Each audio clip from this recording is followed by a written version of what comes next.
This is an exclusive presentation of WOWO 1190 AM and 107.5 FM, Unholstered.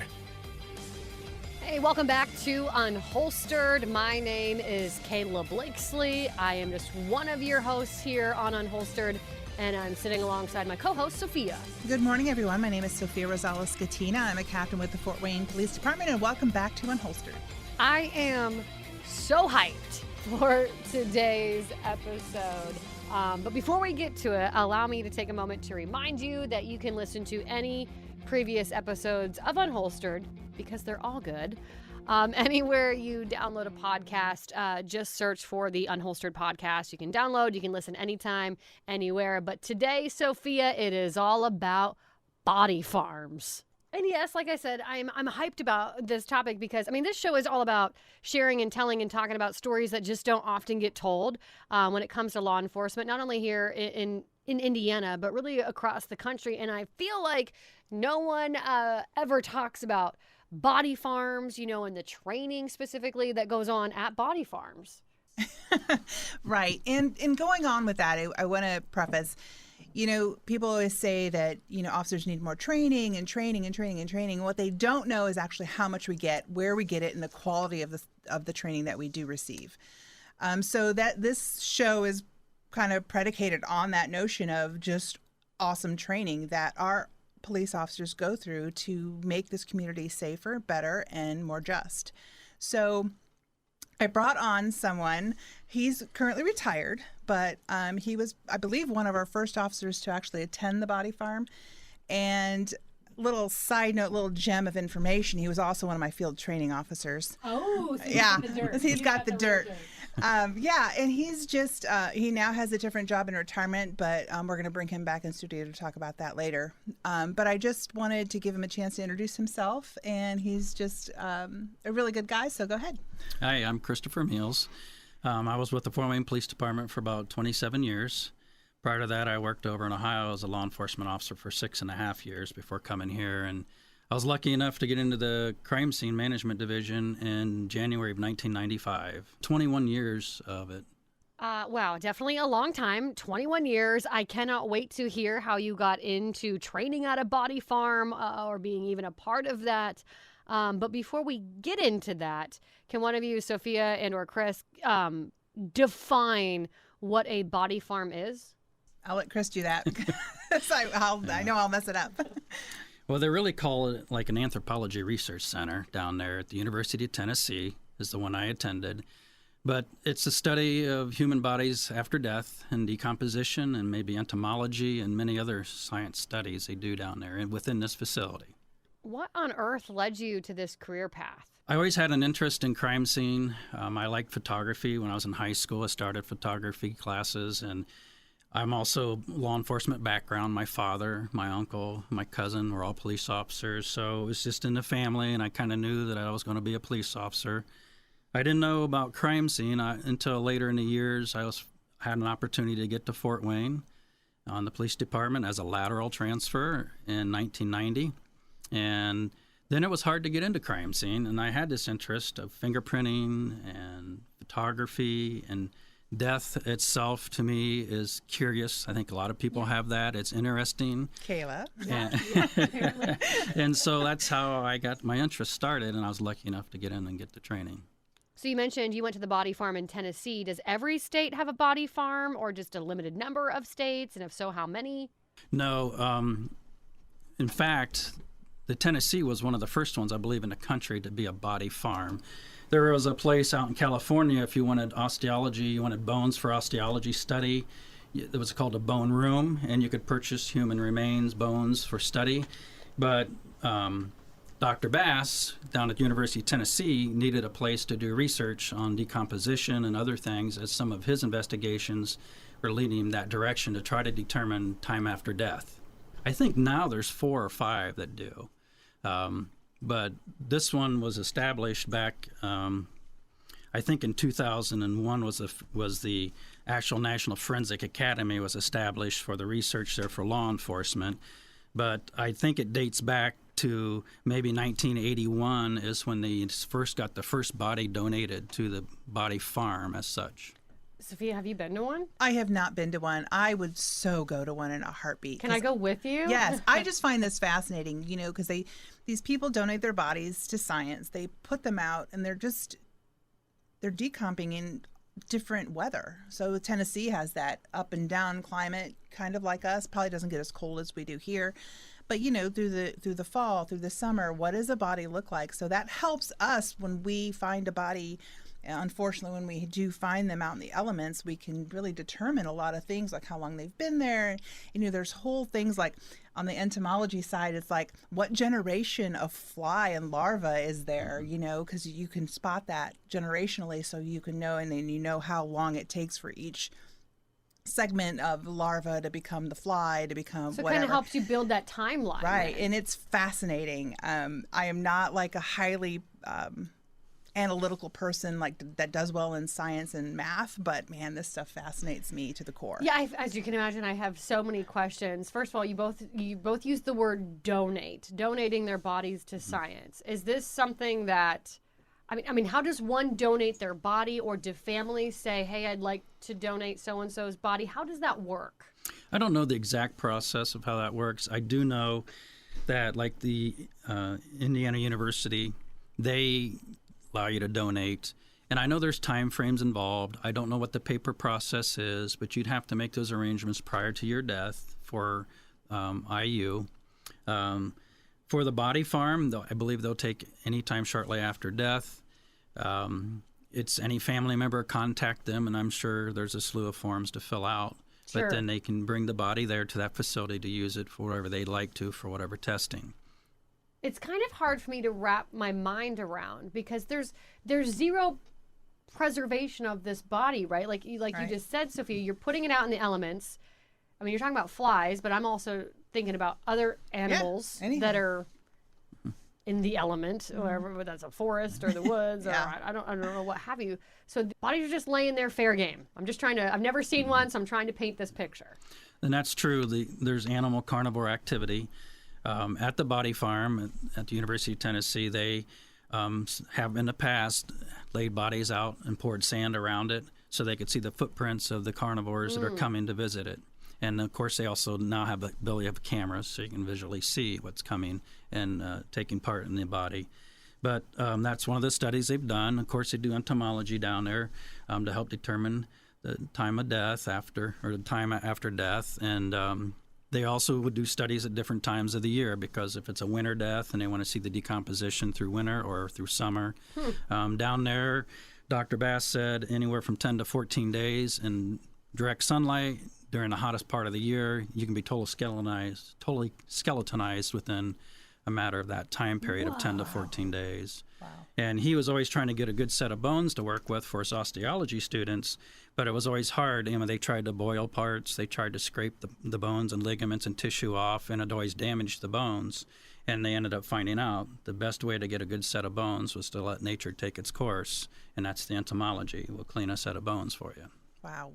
I didn't know it happened so quickly. Yeah, me either. Could happen so quickly. Well, you think about it, how hot it could be, and just I mean, I've been to I've seen dead bodies that have been in homes, maybe with no air conditioning for in the hot heat of the summer. Yeah, and those have been pretty awful.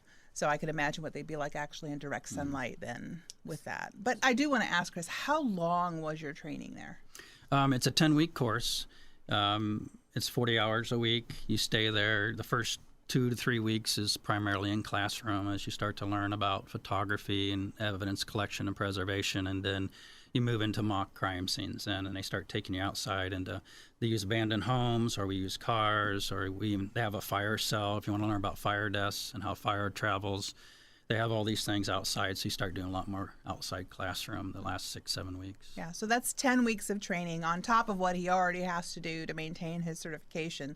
So when people say, officers don't get enough training, I think they really need to slow down and actually see what we do get and what some people do get. And this is just, as well as I do by doing the show, that this is the norm for the Fort Wayne Police Department in terms of specializing in certain things that we do. So then, can you walk us through this a little bit? And this might actually be a hard question to answer, but what typically, if you could put, on the average, what typically happens to a corpse after death? Well, it just starts decomposing, and that can start with your abdominal area. You'll start seeing a greenish blue color in the skin tissue. That's where it starts, I think, because the liver and organs start decomposing, and you start to begin to liquefy. So you're going to start to bubble or blister. You'll start seeping fluids.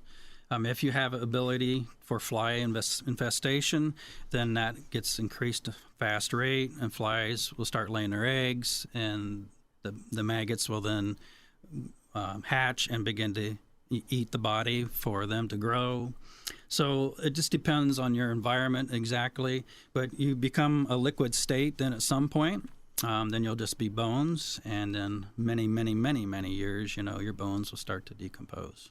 So you've been to a body farm, you've kind of learned these different crime scenes. Then how do you apply that to a typical, crime scene that you'd see around here? Well, a typical crime scene, we're going to be talking to people to try to get information. We want to know, when were they last seen? Okay. So law enforcement starts that process. The police officer goes to the scene because they've been called to someone who's deceased. Either a neighbor or a family member or a friend has found them deceased. And obviously, the time of death is best known by a witness, but if there's no witness to the time of death, then the police officers start asking, well, when did you last see them? When did you last text them? When did you last call them? So that gives us a timeline to start with of when they were last seen. And if it's been 3 weeks, was their mail piled up in the mailbox and stuff? And when was the most oldest piece of mail stamped and dated? So these things kind of help you out in trying to figure out a timeline. Yeah, there's a lot of things that go into it aside from just learning about the body. But we all know, and Chris knows as well, that people lie sometimes about the time that they've talked to them. Right? So then the body, that's what makes this so important, is because they then can go back and like, no, this body's showing me they were, dead a week prior to when you're saying you called them or talked to them. So. We also look at the mortises. We have livor mortis, rigor mortis, and algor mortis. Now, algor mortis is the temperature of the body, and it says the average body size and average climate will lose a degree per hour, but that's probably the most inconsistent for us. Because if you're having a seizure, your body temperature gets raised, so there's different things that affect that too. But then you got your livor mortis, and that's the pooling of the blood in the body, and you can start to see it get fixed. And then you got the rigor mortis. The rigor mortis is a muscle tightening. The lactic acid in your muscles gets harder. So that you look at those different things and see how stiff their muscles are. The muscles typically, in an average person takes about 18 hours to start getting fixed hard. So you get rigored, and then it takes about another 18 hours for the rigor to leave your body. So again, you look at the timelines of when they're last seen. You can check the body about temperature and livor and rigor and see if that coincides with what you're hearing about their time of last seen. In terms of the training that you had at this body farm in Tennessee, how valuable did you think that was? Because to me, I almost feel like, boy, everyone should kind of have, just hearing you talk and how intelligent you are about it, I feel like everyone on the force, at least that are investigating crime scenes, should have that kind of training. What say you? Well, the National Forensic Academy is a fantastic training. It covers all the forensic sciences that you could come across and the most latest technology. So it starts with the very foundation of the beginning of that science, and then through that week, it'll go to the very most recent advanced technology. And it's a very comprehensive. So it's an excellent school, excellent training for any crime scene technician, and it's also available to detectives, but it's primarily for crime scene to try to get more consistency and professionalism in the field, so it's just consistent and that people have the correct knowledge. Because people get incorrect knowledge by watching TV or talking or social media. I got a lot here on the show. We talked about it on our way to the show, too. I'm like, okay, we got to fix the myths and hit them with fact. Well, yeah, so it's an excellent training, and it's very imperative to have it. Our training here at the police department is 14 to 16 weeks, depending on how many deceased individuals you have or cases you have during your training. And again, it's the same thing. You cover all the forensic fields here locally. You have mini mocks, and you have a final mock crime scene here in your training, and it's all evaluated by the peers. And it's an intense final mock scene, and it puts you under stress. You will make mistakes during your final mock scene here, but it's to help you learn and to train you. And then you work with your peers. You can't work a death scene for a year by yourself here in Fort Wayne. That's the policy.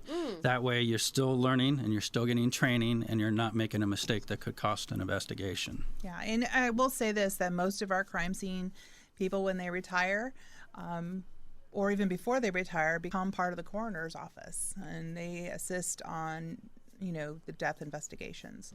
So I think it just goes to show you the amount of training and the amount of credibility that they have. Yeah. That they can move on into that realm as well when they're done with the crime scene. So at these body farms, Chris, you're there. You said you're in the classroom for about the first 3-ish weeks. Yes. And then you move out into these kind of mock scenes.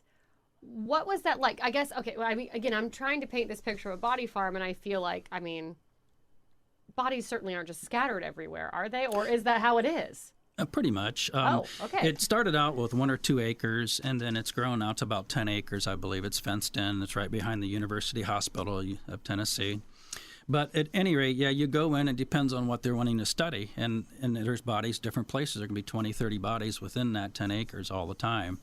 When I went, one of the first things we did was find a scattered remains. So they scattered bones, real bones, in a foliage area before the leaves fell. And then they did that on purpose. And then when our class come in, then they tell us this is the area that someone found a bone, and it looks human, and you need to go excavate the area, the surface, to find the rest of the bones. So that was one of the weeks we did. Another week was trying to find a clandestine grave. And sometime about 18 months prior to our arrival, previous classes had buried a human body, and we had to find the grave. And they teach you how to find the grave, how to find the edges of the grave, and then how to excavate it. No kidding. Yeah, so much information. Again, a 10-week course. And it blows my mind that this kind of stuff exists. Yeah. Now, because this does kind of sound like the movies a little bit. But it exists for people who aren't in the medical field. Like, Chris isn't a doctor. You would think that this would be relegated to doctors and scientists. But no, our Fort Wayne Police Department officers are receiving this kind of training. And that's what just, I think, puts us a cut above. I don't know if you can answer this question or not, Sophia, but how often, I would think most bodies are found in homes when you're called to these crime scenes, but are you often pulling bodies from the water or from the woods or the side of the road? Or Yes, to all of that. It's not like often, but a lot of the time bodies are dumped. They may be killed some at another location. They're dumped in ditches. There might be water in those ditches, so you have to account for the water. There's also a lot of suicide that occurs outside. And then you kind of got to figure out, all those and how long they've been there. And sometimes they're decomposing, sometimes they're not. Sometimes, those hunters come across that kind of thing a lot. And you don't hear that in the news so much because the news doesn't report on death by suicide. Correct. We don't. And most do not in our viewing area. So but that's one of the things that I think this helps with a lot. In my history with the department, I think I worked 2 burials, and I think both were in basements, both where they cut out the concrete, moved dirt out of below the concrete, and buried the bodies in their basements. And I also, many individuals in rivers, because of our 3 rivers seems to collect decedents. So I've worked quite a few of those. I've worked a couple dismemberments too as well. I also worked the April Tinsley case, which that was a 30-year case. Wow, yeah. We could spend a whole episode, I'm sure, on that alone. Talk to me about water then. How at the body farm, was there any bodies in water? Any way to research and study that? We did research and study it, but we didn't have any bodies in water at the Forensic Academy. Water accelerates decomposition by a mile faster than anything. It depends on temperature, but if it's not frozen water, then you're decomping really at a fast rate. And in the summertime, water just makes a human body a mess in several days. It really increases the decomposition. I don't know if this question's getting a little too nitty gritty, but I remember back in the day, I was in high school. I took college courses when I was in high school. And it was a biology course I was taking. So we went to like a medical facility back where I'm from in Erie, Pennsylvania, where they had preserved bodies. And I mean, I realized right away that I'm in the room. I mean, the smell of formaldehyde in that situation or what have you was really quite strong. I mean, the whole smell in general was just, for me, repulsive. I knew that was not going to be a line of work that I was going to pursue for my future. But I mean, I can't imagine the smell. You're walking up on a body farm or a crime scene for that matter. I mean, what's the smell like? Well, it can be overbearing. It's very, very strong. It's a lot of people. In fact, we had someone one time training that had a forensic background degree, but then once they got into the field, they couldn't handle the gore and the smell and the touching of things, and that's understandable because these people are normal. We always joke around that we're not normal because who can do this kind of work? Well, that's why I asked you, how did you get into this line of work from the get-go? Because you do kind of, fascination and interest in it. And but the smell can be hard. I mean, I've been to some that you can smell a block away before you get to the home. And I take a few steps in and try to get accustomed to it and take a few more steps in and get accustomed to it. And you got to get the work done. Someone's got to do it. It's not going to get done without somebody doing it. So their masks. I mean, Sophia, you've said that you, and Chris, maybe I'd like to hear your thoughts on this too. You have said that you can also smell death and help pinpoint almost time of death sometimes when you smell certain smells. I think there's a smell that emits from a body at the time of death. I don't know if it's just me or if I'm just like an empath and I can feel that, but I think there's a distinctive smell to death. There is definitely a distinction to death, smell. And especially the longer it's there, because it's, like Chris said, it is overwhelming. Yeah. And I know on TV they always put that like little thing under their nose. Yeah, is that real? Does that, no? No, that doesn't do anything but open up your sinuses. Like Vicks, paper, rub, so or that something. Menthol or something. No. I think it just opens up so you can smell more. I would think it'd clear your passageways. There are odoriferous masks that you can wear to stop the odor coming in. They're filtered masks, and you can wear those. And there are individuals in crime scene I know that have worn them. I never have, and it's unpleasant, but it's a short time. You get in and you do your work and get out. Well, like you said, you're able to kind of put those blockers on. Like, this is my job. Someone's got to do it. I'm just going to go in, do my job, and get out. Yes. Right? I mean, but imagine Chris did it for 21 years. Imagine how many bodies he's seen, how many times has he had to go in, and they don't always go. It's not adult deaths only; it's child death. Ugh, yeah, so you've got to have a strong mind and a strong will and a strong base as a person to do that job and do it well, because it can really, I think, has a potential to really affect your mind after a while. And they just go in and they do, and they do such at a great level that sometimes I think we miss, like, how is their emotional well-being after seeing this day in, day out. Yeah, though, that's what I wonder too, of just the overall mental health. Yeah. Of people seeing this, officers seeing this day in, day out for what would you say? You did this for almost 30 I did 21 years in crime scene, and now I'm in the coroner's office doing the same thing, and I've been in the coroner's office now for 7.5. Does that not mess with you a little bit in the mind? Well, I'm sure I'm not normal. He's not normal, I would say. But I will say this, because he's got a strong faith base. Yeah. And I've known that for him about a long time. A long, solid foundation, a great support system, a wonderful family. So I know he's taken care of on several different levels. But when as often we talk on this show about what officers see on a daily basis, and then we always think of the street patrol officer, but we never see the people behind all of that investigation and what they have to do, and sitting through autopsies and watching as men, women, children get cut open to as they extract evidence at times from the coroner, from a coroner or a medical examiner. So there's just a lot that goes into an investigation, and I know people get very impatient with us when things don't go as quickly as they think they should, but we need to get it right. We get one shot at this. Right. Yeah. And TV really makes misbeliefs, And when you tell somebody in the coroner's office, well, we'll have an autopsy report in 10 to 12 weeks, and it's like, what? On TV, it's in an hour. Or less. You got your less. answer. The whole episode's an hour. The crime is solved. There's a nice little bow put on it. They got the bad guy. Like the fingerprints. Horatio down there in CSI in Miami, he can take a fingerprint and put it in a computer, and what is it, 30 seconds, he has a picture of the person, and it's a positive ID, His he's on his address. glass screen, it looks so pretty, and that's not the way fingerprints work. APHIS does help you, but APHIS is set up either you get a top 25 or top 50 or top 100. It gives you a score of who this person could be, and then the actual latent print examiner has to go and pull the hard card of that suspect and compare it. That's how APHIS works. It's not like they showed on TV. See, I honestly, this is me. You I'm could thinking do there is some. we could do several shows on whole crime scene. Yeah, some like fancy computer system that does do it. Let me ask you this, Chris. So once you get back from Tennessee from this body farm, then did you hold like a training with other folks when you came back with other officers, or in like share your wealth of knowledge? I did share with our crime scene unit. There's 8 of us at that time in crime scene, patrolmen and 2 sergeants. And yes, I would share it, and then with my command. And I had some more advanced training and equipment that we didn't have here, and we talked about different options of purchasing some of these equipments and things. But yes, it was constantly sharing my wealth of information. And also, there's spin-offs of different training now from the Forensic Academy that you can go. If someone just wants to go for a 2-week training on shallow grave study, you can do that. Oh, wow. Yeah. Sophia, Amazing stuff. there you go. I'm looking at Amazing you. stuff. I'm always like, this is like, it's not my cup of tea to actually do on a daily basis, but I'm fascinated by the human body, anatomy, and all that stuff. I'm with you. I'm fascinated by it, but it also would definitely not be something that I could do on a regular basis. But Chris, I'm thankful for you. You said it. Someone's got to do it. Someone has to do that job.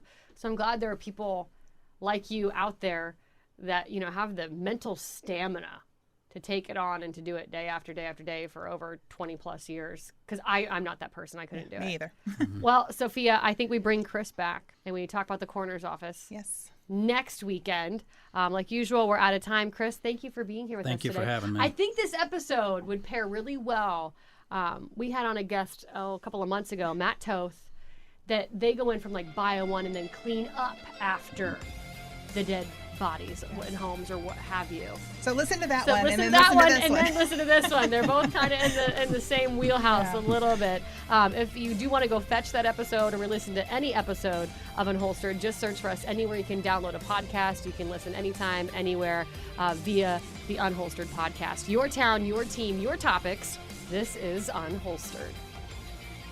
Thanks for listening to Unholstered. Be sure to subscribe to us on Spotify, Apple, or wherever you listen. And remember, you can listen every Saturday morning at 10:30 on WOWO 1190 and 107.5 FM.